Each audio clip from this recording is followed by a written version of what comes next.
sharing with you where the work is at right now.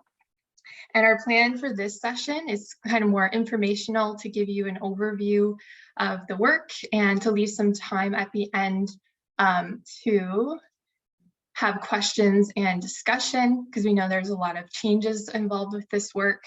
And then on Thursday for our second session, we're looking at having more of a hands-on look at the actual system and going into the test environment so you can see it in action. So we'll just dive in here. This is just to situate you a bit because, you know, there's a lot of different pieces happening with MOD. And so this area, what we're calling the EPI project, was one of 8 strategic opportunity areas that were identified early on as areas that could use a lot of improvement in terms of how we manage our program information, study periods, and how we create a more clear structure. So the outcome of the work, this has been ongoing in multiple phases since about November of 2020. And where we're at right now is we're looking at a new program record. So moving away from SFAS and the way that that's been done, looking at a tiered information structure in the new program record where there will be a digital input of education program information that is standardized across institution types. Thus far, we know it's been very different with the IA and the PED and the Appendix 3. So we're looking at much more standardization going forward. And this process will replace the program eligibility declaration. So essentially the core program information will be entered into the system, and that will be entered once, pending any other major changes. And then associated study periods that are more changeable with dates and specific costs, those will be updated more regularly. For example, every program year. So you can kind of see on this screen here at the top, you have the core program information for a practical nursing program, program description, CIP code, how it's offered, credential type, that more core info that doesn't really change. And then below that, the associated study periods with offerings for when a student could take that. So we're looking at having all institutions enter this information by going in through their institution account, through to a specific location account, entering that program level information that has to meet our program eligibility criteria, submitting that for approval. Would be a much quicker process overall. And then once that program is approved, you can add associated study periods that also need to meet criteria for study period eligibility. So this process has been ongoing in terms of building it out in the new system. There are still more changes to come, but we have enough of the structure in place to be able to show you what it's looking like. In the second phase of our project, the project team is working really hard on diving into a number of areas that were identified for further work and a little more clarity going into the new system. So you can see the list on the left here of all the areas of focus and just some of the high level outcomes of that work and decisions that went forward and were approved. So today we thought we'd just walk you through some of these key areas so you can know where to expect to see changes when you encounter the new system.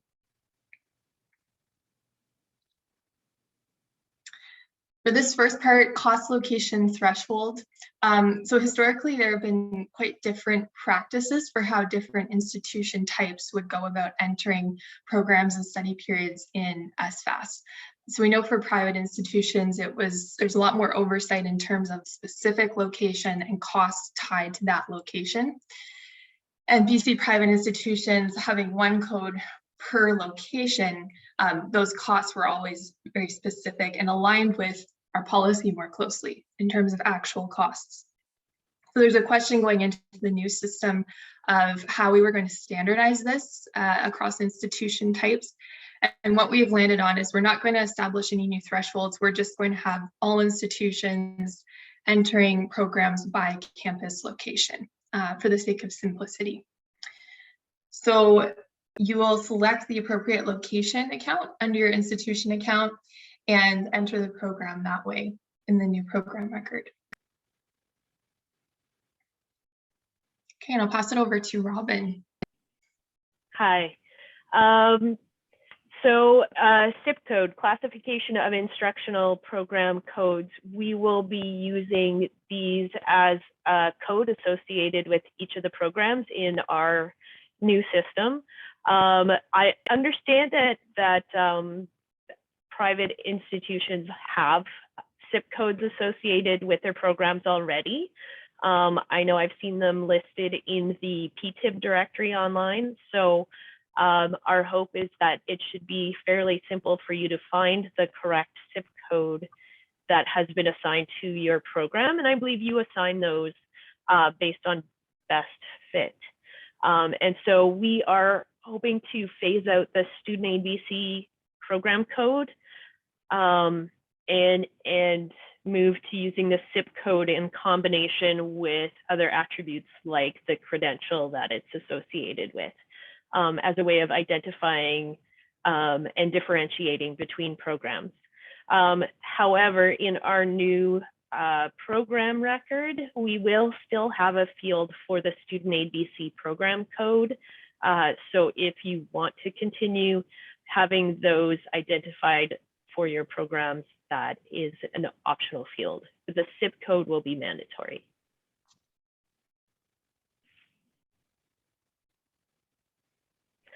In line with that, we have another optional field.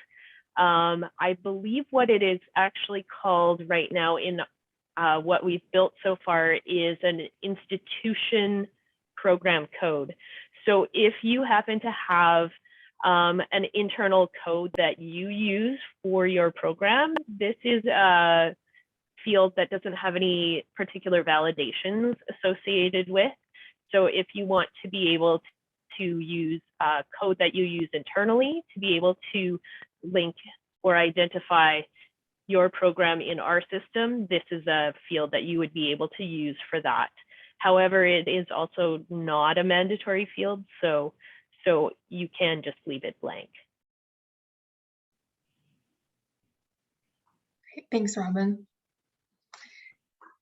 And so as part of that phasing out of the SABC program code that Robin mentioned, formerly we had our credential list type tied to that code. And so with this shift, we're also modernizing that credential list as well. So this new list will have more of a distinction between the undergraduate and graduate levels of credential, which you can see there, undergrad certificate, degree, diploma, or graduate certificate, diploma, master's degree, or doctorate postdoc. This is updated just to stay modernized and keep in alignment with the sector. And credential type, you'll see this as a drop-down menu at the program level in the new program record. Okay, back to you, Robin. Just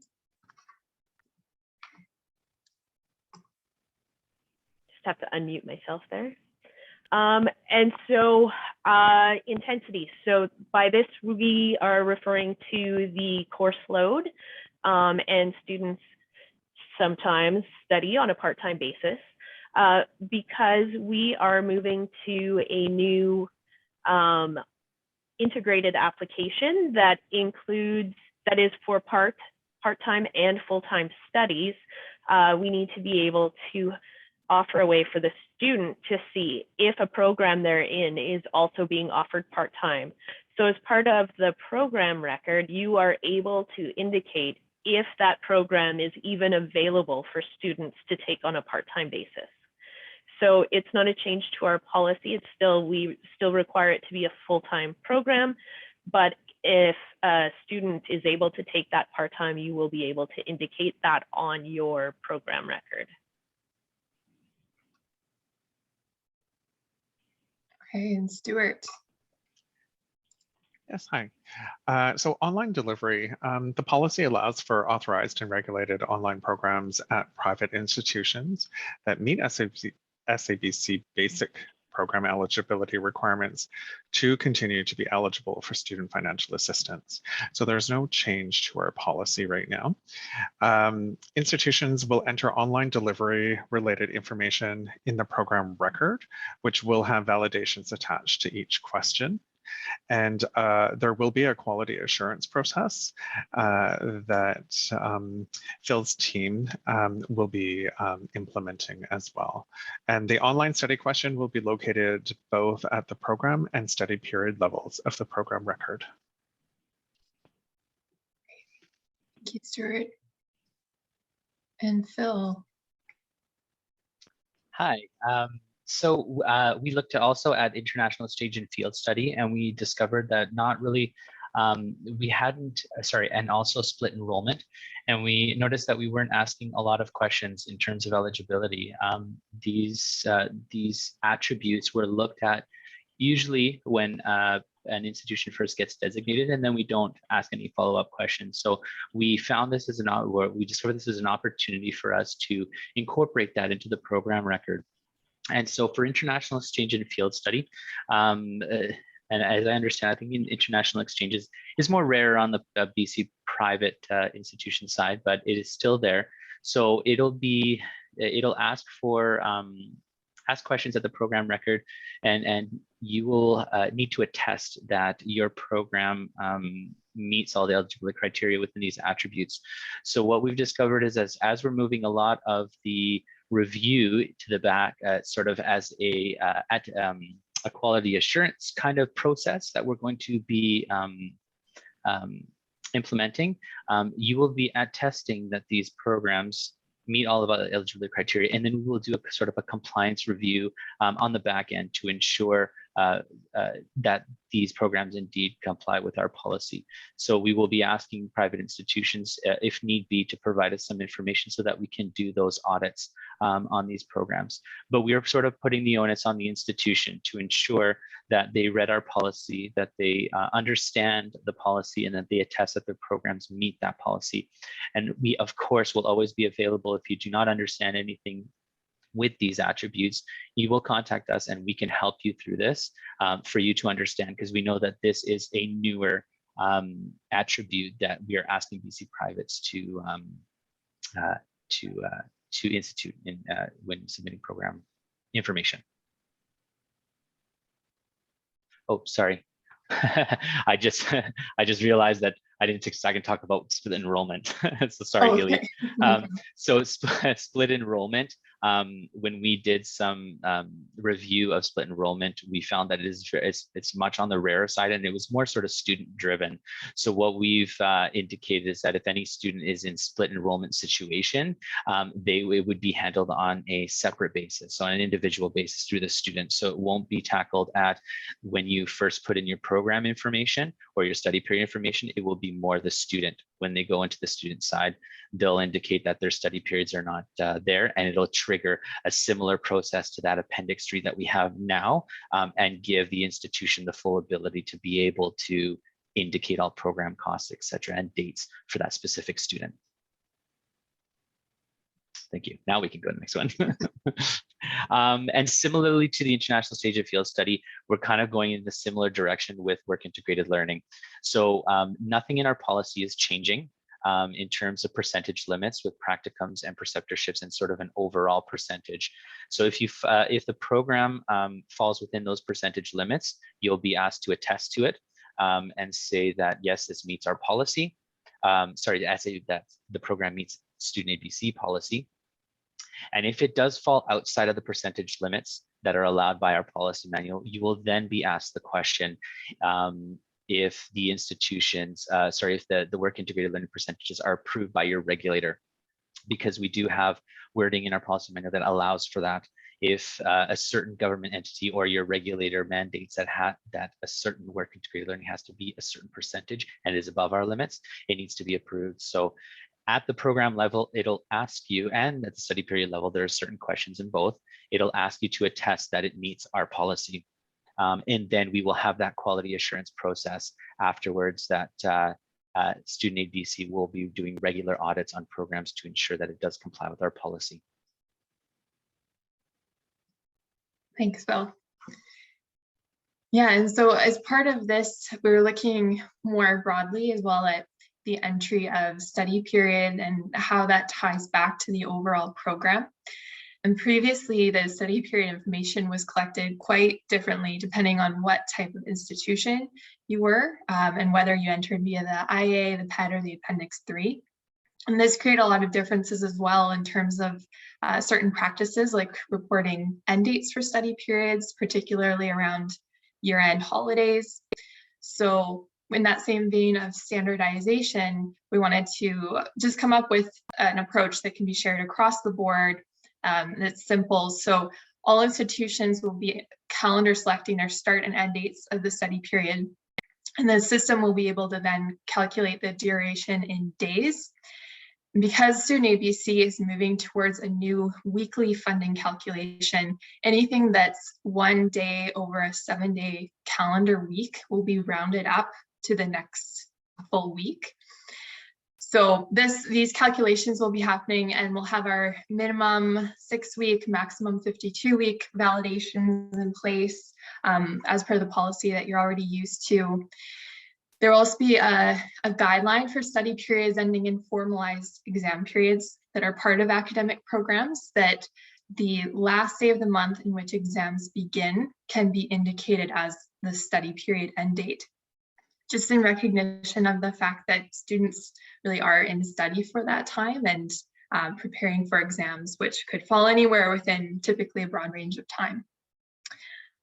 As part of this attribute area as well, we looked at continuous entry and how to manage that. So there are some continuous entry situations that are more intermittent, or what are often called synchronous, where there are very set kind of start dates, and there's numerous ones, but the student is in a very established group moving through the program. Compared to a more self-paced situation where the student maybe selects their own start date and then the duration is calculated from there.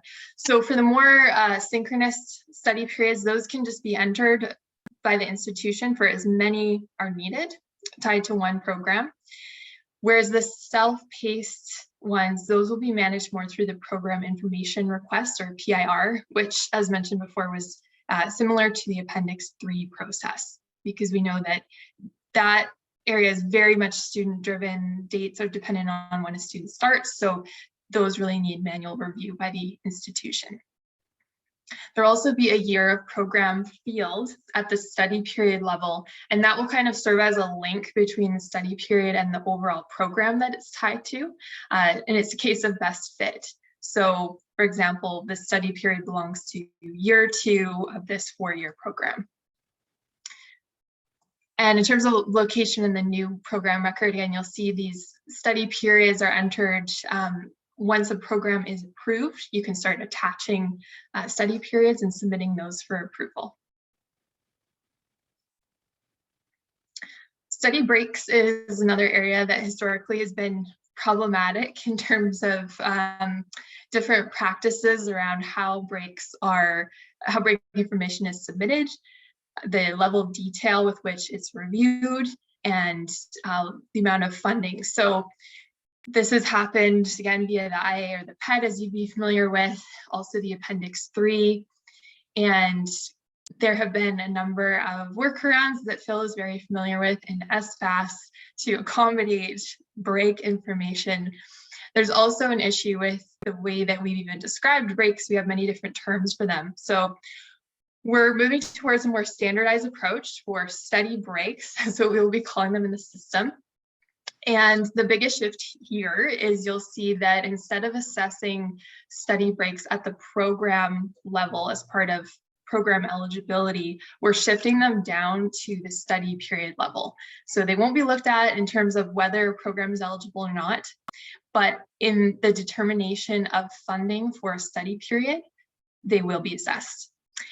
And we're looking here at 3 thresholds. 2 of them you're already familiar with. The first one, though, that's new just because there's confusion around what counts as a break, what should we report? We're hearing that concern a lot from the sector. So we set a threshold where anything greater than 5 consecutive calendar days that's break, which would otherwise normally be instructional time, is reported as a study break. So if it meets that threshold, then you would report it in the system, and then the 2 subsequent thresholds that you're already used to would apply. So the 10% threshold, where a break can't be more than 10% of the study period duration. If it's beyond that, then that will cause us to detract that time from the amount of time students funded.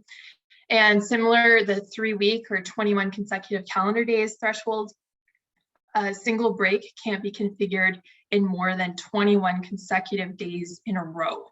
So those are kind of the 2 thresholds that apply to breaks that are significant enough to be reported. Also important to note, if a break were to drop the study period down below the minimum 6-week point, then it would be ineligible. So we're working out right now what that's going to look like in the system, and just to get those calculations built in.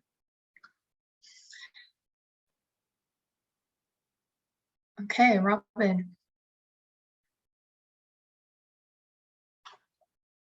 You're on mute. Oh, I clicked the button and it didn't work. Okay, so study period costs. From a StudentAid BC perspective, we have had a few different cost categories depending on what institution is using what method to give us information. And so we're really just streamlining that. So regardless of what kind of institution you are, we're going to have these 4 categories: tuition, mandatory fees, books and supplies, and exceptional costs. I think those are the same ones that were on the PED form, if I recall correctly, so it shouldn't be a change for you. It is, I believe, a change from our Appendix 3 form and for our BC public institutions. So just flagging here that it's going to be the same set of costs, regardless of institution type or how you're getting us that information. Great. Yes, and this is just a bit of a heads up in terms of one of our resources. So important to note that accompanying these changes we're talking about for the system, we have our team right now, different streams within our team working on the policy manual as a major resource, and also the admin manual to really support you with instructions for how to interact and make it through the new system. So Robin is leading the charge on the admin manual work, and Stuart and I are looking at the policy manual. So just highlighting here some of the areas in terms of policy where you'll see the most impact, primarily in Chapter 2. And we're going to be restructuring it according to this program level and then study period level tiered structure that we have. So it'll be more alignment. And some changes in Chapter 3. I should mention, I kind of glossed over it earlier, but as part of that credential list where we have undergraduate and graduate credential types, we also formerly had unclassified studies and qualifying year. And that was used again very differently by different institutions. So we're kind of consolidating that into one new term called qualifying studies. And that's when you have up to a 52-week lifetime maximum on time for a student to either qualify for a major in their undergraduate program or take the required prerequisites to get into a graduate program. So we'll have the revised terminology and language around that in Chapter 3, the policy manual. And you'll also see a number of changes to Chapter 15 in our definitions, because we recognize that we need to have everything aligned there to support you in this change. So the team is working right now on actively updating that terminology and making it very clear. And throughout the policy manual, you'll see some broader changes. So as you've heard us refer to the program record throughout this presentation, that's what we're calling this, the EPI area of the new system, where you're going to be entering your programs and study periods. And that is replacing the IA that the public's interacted with more. Also the PED that you've been familiar with, that will be discontinued. It's kind of being absorbed into this new system. And the Appendix 3 is technically going away, but is being replaced with a digital program information request, or PIR, which will serve many of the same functions. Okay, and that is it for us. So we thought we'd leave time open at the end here for discussion or questions.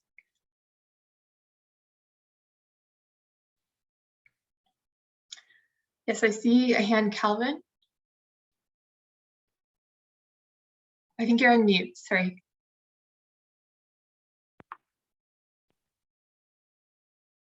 Oh.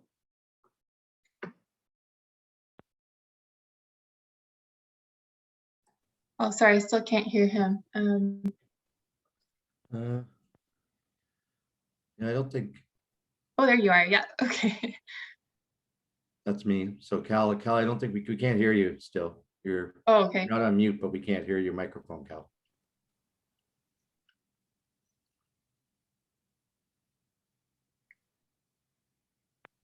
There's a question in the chat if you want to maybe work with that while Cal gets his microphone set up about is the CIP code the same as the NOT code, CIP code? Okay. So I can jump in on that one. Okay. So there are two different codes. One is a classification of instructional codes, and one is an occupation code. So they are different, and the number of digits in the codes that we're asking for are also different. I think the NOT code is also a field that you can fill out on the program information record, but it wouldn't be a required field. That's great. Thanks, Robin. And I have a question. Yeah. So for our full-time students who are not on 100% course, maybe they get some credit transfer, or they've taken a course in the previous term and they're like on a 85 or 79%. Can we manually enter the percentage? Because what we have on the Appendix 3 at this moment is that you can either select 80%, 90%, or 60%. So there's a percentage, fixed percentage given to us. Mm-hmm. For our MVP, I don't believe we are differentiating between different percentages that would still make them eligible for full-time funding. Okay, so it doesn't really make a difference, right? I don't believe it does at this stage. So that might be something we would look at in the future, but I believe in the MVP build, we are not asking for a different information, different program information for students at 60, 80, or 100. All right, thank you so much.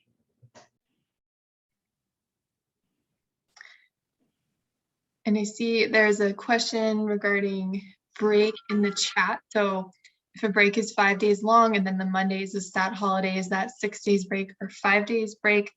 So from the way that we're approaching this, it would be the days that would otherwise be instructional days are the days you would count as break. And so in that case, it looks like you'd be within the 5-day range. And why we set that is just because we know a lot of, for example, reading breaks are 5 days or less, but they are in study time where students, in theory are studying, preparing for exams. So that's why we were saying you don't need to report those.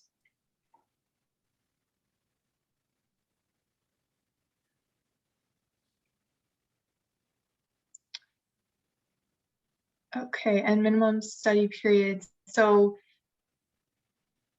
we still have the 12-week minimum for program, and then 6-week minimum for study period length. And yes, you're right about the 20 hours a week.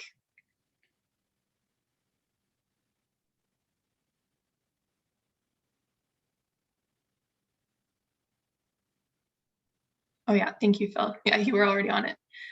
Yeah, I just wanted to put in the chat there. Yeah, it's the overall program has to still be a minimum of 12 weeks.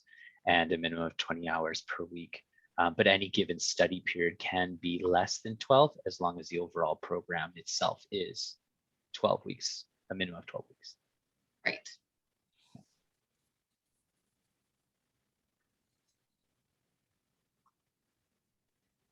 Okay, and I don't know if Calvin, is your audio working? Yeah, thanks very much. The question was answered with the breaks. I was wondering about the same thing on stats. Oh, okay, great. Yeah, we'll make sure that we have some clear policy language and also some instructions in the admin manual just to support that change. So there's a question about the PED and when this new way of submitting information is coming into effect. So we anticipate being able to implement the new system for institution users in April. And so at that point, we would be looking at schools to start inputting their program and study period information. We would not be asking for PEDs for the 2022-2023 program year. Those programs for that, starting that program year, will need to go into our system. Mm-hmm. Yes, and so the new manuals, so those are underway right now. The policy manual is being updated under a broader project, the continuous improvement project, kind of an annual student ABC activity. So the EPI changes will be happening there, but we'll check in with that project as well in terms of when you can expect to hear of more finalized changes. Everything that you saw today in terms of system changes has been approved, so we're just going to be looking to reflect that. And for the admin manual, Robin, do you know the? So our challenge is that we are writing an admin manual with instructions on how to do things in our new system as the system is still being built. And so our goal is to have that admin manual to you in, I believe our target date is mid-March. Hopefully earlier, but just recognizing that one of the challenges is that we're doing content that we're kind of putting placeholder content in because we're waiting for the system to kind of stabilize so that we know exactly how to give some of that instruction.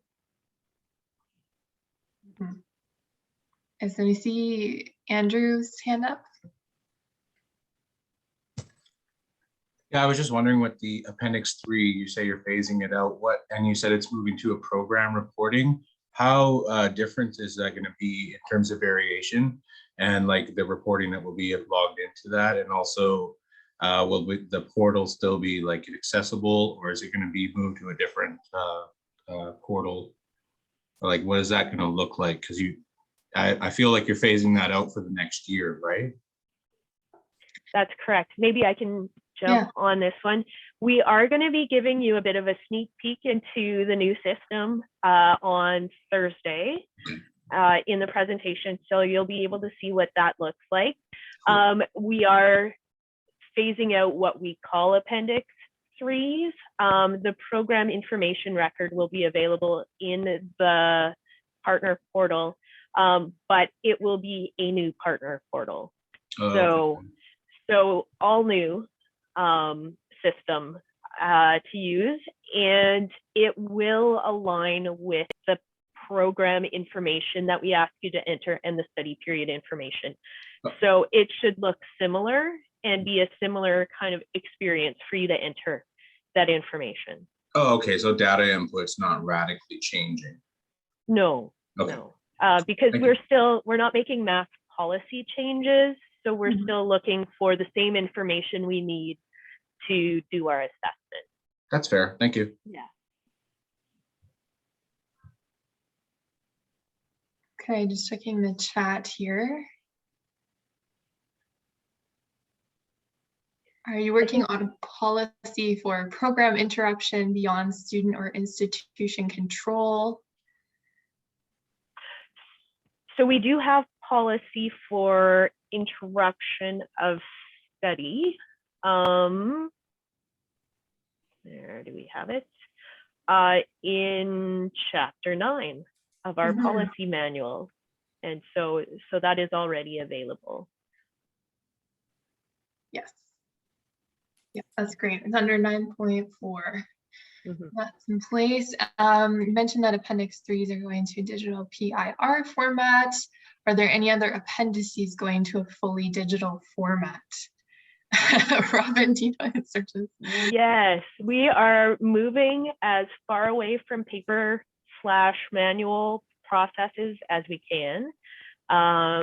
So the Appendix 8, I believe, is shifting a bit because right now that Appendix 8 functions as kind of a way to get your permanent disability status approved, but also apply for specific funding related to that. And so we are shifting that process for getting the status approved away from kind of being connected directly to an application.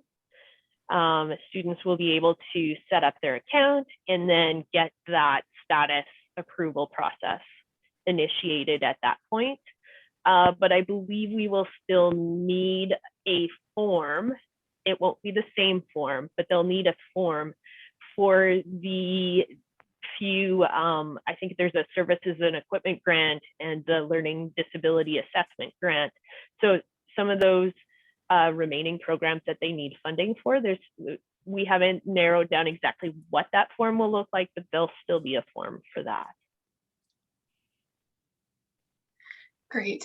And I had a question here. Our information seemed to go in quite late this year. Is there a way to get our programs in earlier so our students can apply in advance? So as Robin mentioned, the system is actively being updated and tweaked to get it ready for institutions to go in and start entering that information, hopefully in April. And that would be an opportunity, at least in a more manual sense, to go in and start entering your programs, getting those maybe submitted and approved ahead of the study periods. So more broadly, we're looking, the MOD project is looking at the best way to get all this information into the system, particularly for this year, because we know that this year is kind of the big transition year where the programs have to actually be input. Whereas from this point forward in future years, any programs you have that carry over that have already been entered, you won't have to enter those again. So we're hoping longer term, it will be a great reduction in effort.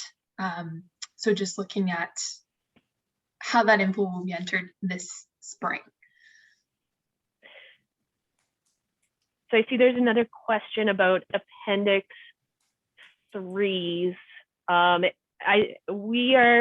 So a question about keeping the Appendix 3 information on file in a student's file. So I don't know exactly what that's going to look like yet.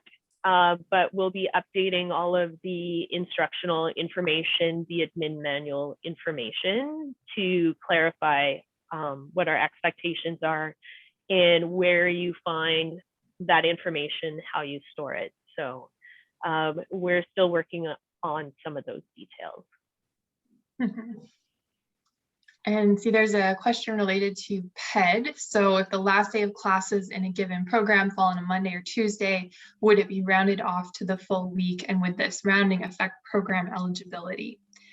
Right, so my understanding is that for the study period, in terms of the duration, you'll select the start date, select the end date. System will be able to calculate that duration and essentially divide by 7 to get the number of weeks. And if it's one day over a week, then it will be rounded up. So yes, it will be changing things slightly from the former monthly approach that we had. And we're just going to be looking to ensure that that 12-week program minimum is maintained in order for program to be eligible. And for a study period, that initial calculation of the duration meets the 6-week minimum. So those will be the two major thresholds there.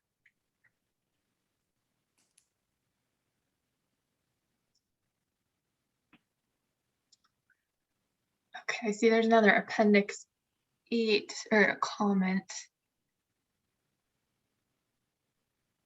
Yeah, and for our part too, our area has been really focused on the education program information. So there are other areas that have been looking into a very broad range of mod subjects, which you'll likely be hearing about in the coming months about, other areas and what's coming out of those. So as this unfolds, there will be more information available on specifics for appendices. Nice to get rid of PEDs and Appendix 3s. Yes, we think so too. Very excited about that, to standardize. Will they be fillable PDFs if not fully online? Oh, for appendices. I'm not sure if we know the format yet. So far what we're seeing is like all digital fields, but I'm not sure for the appendices specifically. Okay, any chance there will be other method? Oh, sorry, Phil, did you have something? No, sorry, it took me a second to get off mute there. You were going to move on to the next question. I just wanted to say, in terms of the Appendix 3s and sort of an overall sort of approach that we're taking, is because we're looking for the minimum viable product for our first release, and then we're going to start to integrate new features as we go along. Anything that's not captured in terms of appendices or any other process that's not captured fully by the minimum viable product, we will be making sure that everyone knows exactly what they need to do. If there's an appendices that still exists, it's possible that it could be PDF form. We don't exactly know what form it will be, but we will make sure that everybody does know what those processes are, and there will be assistance if you need it in terms of how that next process will be. So as we start to incorporate new features into our new system, it's going to slowly start to incorporate all of those appendices, swallow it up, and give you this brand new, beautiful, shiny thing that you need to do. And hopefully it's more efficient and easier to deal with, which is why we're excited about swallowing the PED and the Appendix 3 and giving you the program information request. Yes, exactly. Yeah. Yes, and I see there is another Appendix 8 related disability question. So yeah, I think the other area of mods, I know there's a few individuals who've been working more closely with that information and would be better positioned to answer that maybe during a future mod project engagement, just in terms of the question about health professionals and doctors and who to contact for those forms. Mm-hmm. Yeah, and the next one, sorry, start date change. So that's a reassessment. The Appendix 7, I believe, is the request for reassessment. So we are, there'll be changes to how a school or a student will give us that information if something has changed in their circumstance or if the study dates have changed. But we're really looking at getting as much of that integrated into our system rather than having, a separate form. So things are still getting built. So some of that you may have to wait for answers because we don't have them quite yet. We're still sorting out how exactly that will work. Mm-hmm. And Andrew, your hands up. Yeah, I was just wondering, one more question. It's not really has to do with this new system. It has more to do with the functionality of dashboards in regards to the appendix uploads. Is there any chance of opening that up to receive higher than 2 megabyte files? Because resizing files is super difficult. unless you have an actual resizing program, and to search that out online takes forever. And typically delays appointments with students as we try to just resize files to upload on their dashboard. So I was wondering if could be a move to an allowance of maybe 4 megabytes per file, and that would give us the ability to not have to resize so much. So I don't, Sorry, I don't know. There. Yeah, and some of this is really great feedback for us to track. The work that Haley and our team has done is really specifically been about that education program record and the program information and study period information. So I don't know if we're the best people to answer some of those broader questions about the project, just because we're not as dialed into some of the more technical aspects of things, but definitely we'll make a note of the file size issue. And I don't know if you have any other details about the types of files that you're looking at. No, it accepts most files. Typically, like I'm doing like JPEG uploads or something like that. But Okay. it doesn't allow you to upload anything over 2 megabytes. And so we had recently with some like readjustments that we were down scanners. So I was taking pictures with my phone and then having to upload that onto my very well. How about you? and then resize it and upload it on the dashboard. Oh, I heard something on the news about you guys having Okay, students just a second. striking or something funny. Can everyone just make Hang sure they're on. on mute? Oh, how's that I don't know if going? I can mute everyone or not here.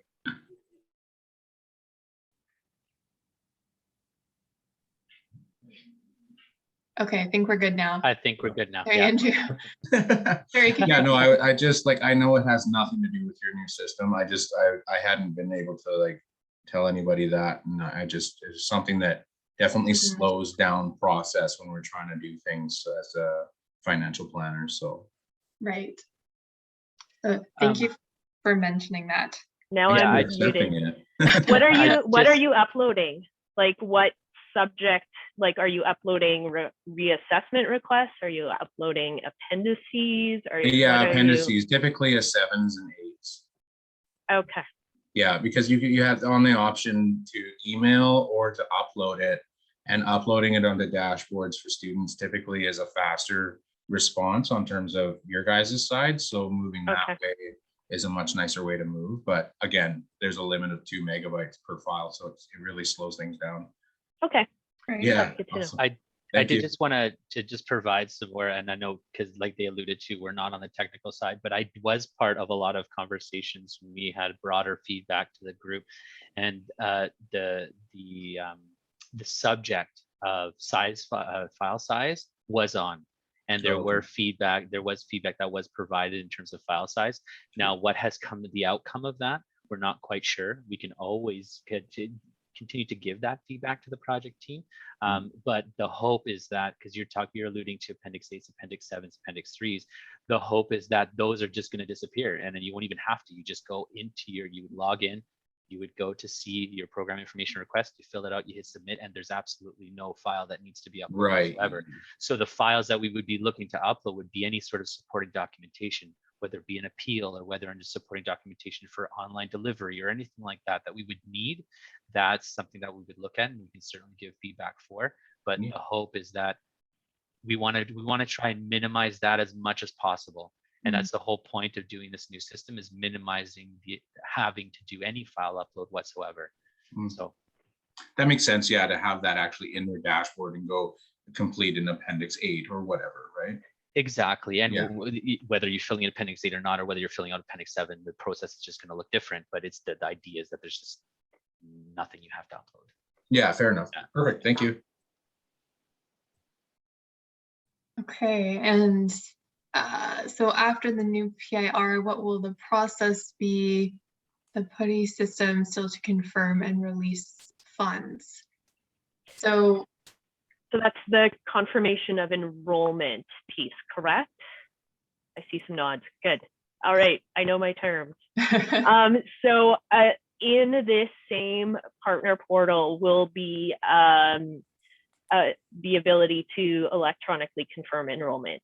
So I think whatever we're calling the PUTTY system will be retired, and everything will be in this one new portal.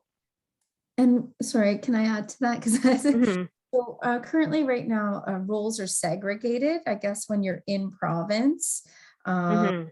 I'm located in Ontario, but we have a campus there. So will that still be the same, or will people be able to like confirm the I'm more familiar with those stuff, so I'm just going to use that. And I think this is sort of where you guys are going. Like, we put in our program information at the beginning of like around in the springtime, then it opens up. And so then my team can go in and confirm the program information, but then they can go in again once it's ready and release and do then the confirmation of enrollment. Is that going to be sort of the same thing, or will the roles still need to will the roles need to be separate still for whatever? Like because right now I do the appendix 3s and then somebody else has to do the confirmation of enrollment. So I'm just wondering what that looks like just from sort of a planning. You know, let's Phil looks like he's about to say something, so we'll let Phil take that one. Yeah, so the policy around that is still going to be, we would still expect those roles to be separate. So we would still expect, you know, you maintaining that segregation. So yes, the short answer is yes. Unfortunately, we would still have to do that segregation.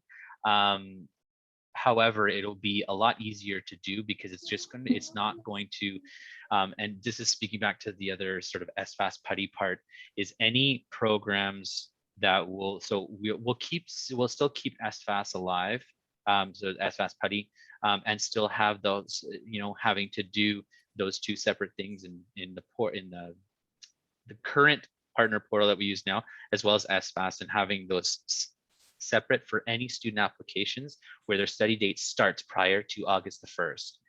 Any new students who apply to a new program year starting August 1st of 2022 is the hope. Everything will be managed in the new system. And so when that happens, and any student applications that happen in the new system, you'll go to one place to do your confirmation of enrollments, and you'll be at one place to do your appendix 3s or program information.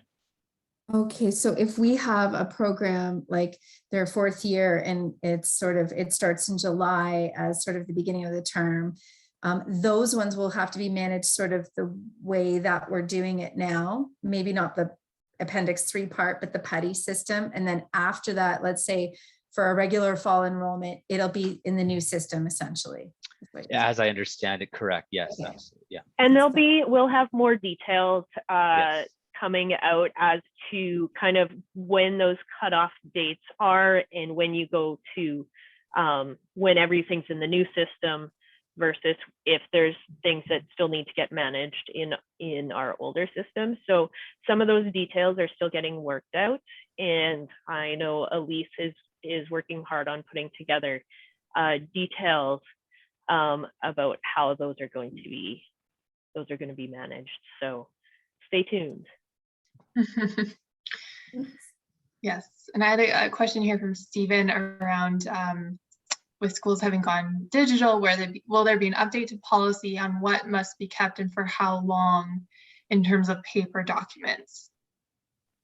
Okay, and is that, Stephen, is that specific to, for example, PEDs and appendix 3s, or what documents in particular? I know there's some pretty detailed expectations around documentation and storing that document in the admin manual. So we are looking at those sections. I don't know how much is going to change, but definitely that information will get updated. Great. Okay. Yeah, and there's a couple questions here about whether there will be a recording of this presentation that can be shared with team members unable to participate. I'll defer to Michael on that if this is something that he will be sharing. Yeah, I've recorded this session and we'll record the session on Thursday as well. And then we'll send them out in an email blast. We'll send links to those video recordings out after both workshops are done. Okay, sounds great. Thank you. Yeah. Will we be able to print or keep a copy of what we've uploaded for our records? Or will we have access to see what was uploaded in the dashboard at all times? Yeah, I believe you'd have access to view what you've uploaded. In terms of printing, does anyone on my team know if that's functionality?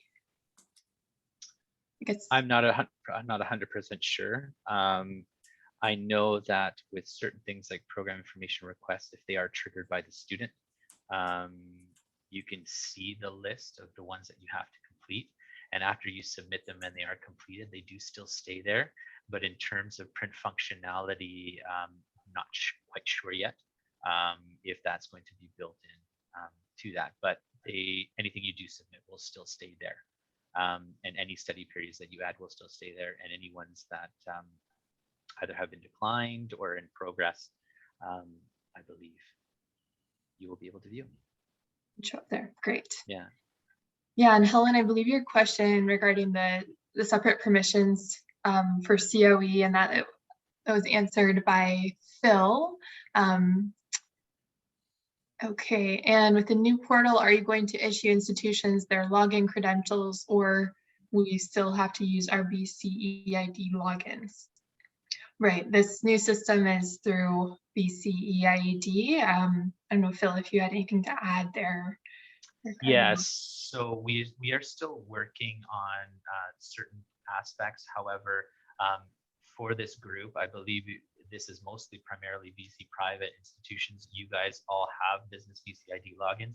That will be your primary entry into the new system. Much like, and I'm sure the majority of you are with PTIB, PTIB also follows that same suit. So you will use that same login. And the great thing is that you only have to use one login for the new system. You won't have to have a separate user ID and password for SFAS, a separate one for the partner portal.